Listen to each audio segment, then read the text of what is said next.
Hello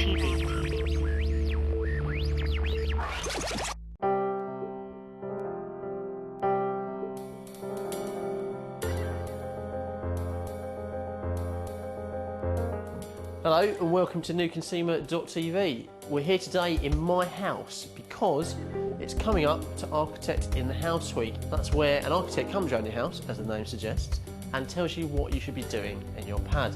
Now this year's big theme is being green, and I'm lucky enough to get a bit of a preview. Today, George Stowell, an expert eco-architect, is coming round to my house and is going to tell me exactly what I'm doing bad and what I'm doing well. So, this is the garden. I'm conscious there's a lot of concrete out here. You could improve much better with your performance and the water take-up of the garden by putting something called Techcrete down, which is concrete blocks that have got holes in them and grass grows through them. And that's a very good way of having a usable space and also being a lot more efficient in terms of soak away for rainwater in intense rainfall times. That sounds quite cool. So concrete with grass. And I know it's not the obvious. I know you shouldn't always jump to wind turbines and solar panels, but I have to say I am curious. Does my house even face the right way for getting a solar panel?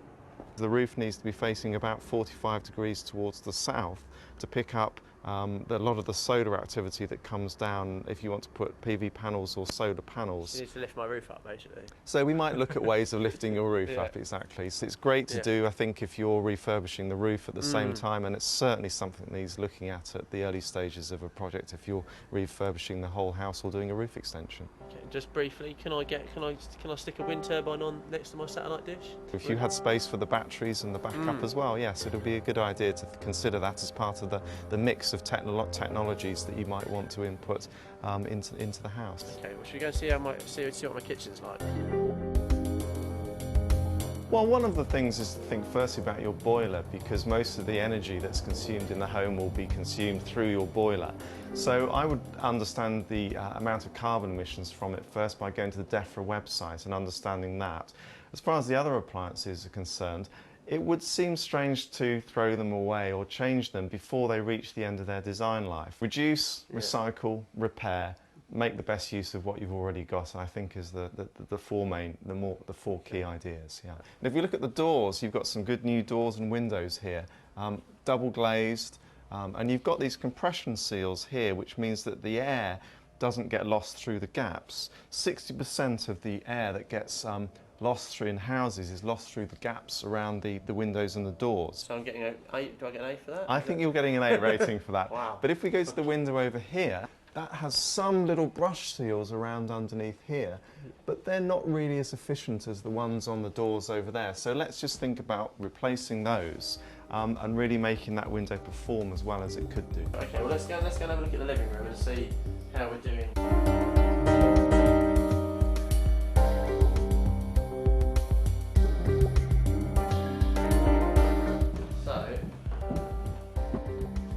The main thing is the windows. I mean, it can be a bit dark sometimes. There's three things I think you can do in here, Adam. The first thing is, I think the floor is ventilated under here. You'll be getting cold air coming from the outside up into the room.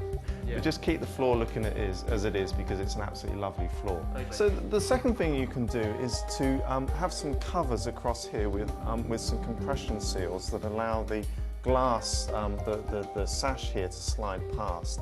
On this sash here, on the lower sash, you could put a little cover here across the top that again's got a little compression seal on it, and that really reduces the amount of air infiltration losses.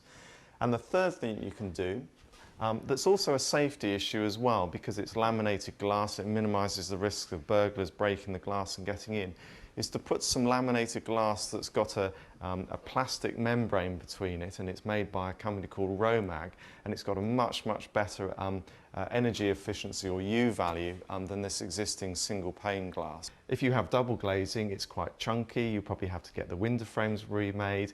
Reuse, recycle, repair. You can reuse these existing windows if you want to, and I think that keeps within the ethos of a good, sustainable home. one of the things you could think of doing is to think about lifestyle, because you might well just shut down part of the house for certain parts of the year. A spare room like this, we can just shut it up, is that what you're saying? Turn the radiator off presumably. Put the radiator on low, Okay, and you want to minimise the condensation on the windows and things. And one of the things you could do, Adam, at the same time is to put some seals on the door, so when you're not using the room, the cold air doesn't go from the cooler room into the warmer house. What's the main thing in the bathroom? Is it about saving water, or is it about saving electricity? What should I be doing to be green in here? Dual flush toilet is an excellent idea to reduce the amount of water you use. But there's something else that you could do in here which I think you could think about. When you're in a bathroom, it generates lots of warm, hot air that's moisture laden. You don't want to put it anywhere in the house, because if it's cooler, particularly in the winter, you'll get condensation on the windows. So have a heat exchanger unit, which is basically a reverse fridge above here, and it takes the moist air and takes it outside and pumps the warm air somewhere else. So it could be in your spare room, it could be into the kitchen, or it could be in one of the bedrooms. So, could be lighter in here, Adam. What do you think? What's your feelings about the centre of the home here? I knew you were going to pick up on that. Yeah, the sun doesn't really reach here, to be honest with you. One thing I had considered, I've seen it on the internet, it's something called a sun pipe. Okay. Some sort of metal tube, reflects the light, brings through natural daylight. But there's other sort of simpler things like a couple of Velux windows, which sort of builders can install very, very simply and cheaply. So let's have a look what we've got here, Adam. I'd recommend about 300mm of insulation up here. So with that, the extra insulation, I think you'll need to ventilate the eaves at either side, because you want it to remain dry up here. So if you could do that, that would make a real difference at the top of the home here. Okay, George, you've shown me loads of stuff throughout the whole house. I'm feeling excited, but slightly bamboozled. Okay. If you're going to give me a top 5, what would they be for things I should do? Okay, well, in terms of priorities, I think your top 5 is firstly the loft. Keeping that usable space, but really making the most of the insulation up there because of the large area that's facing upwards to the sky. The second thing is to look at the windows and the air infiltration losses and really do some detailed work on the windows, keeping the existing windows. So the third thing you could do is downstairs, I think, is seal up those joints between the lovely floor that you have down there that you've taken a lot of care of. The fourth thing is to think about the heat exchanger. And the fifth thing that I think you can think about is the dual flush WC.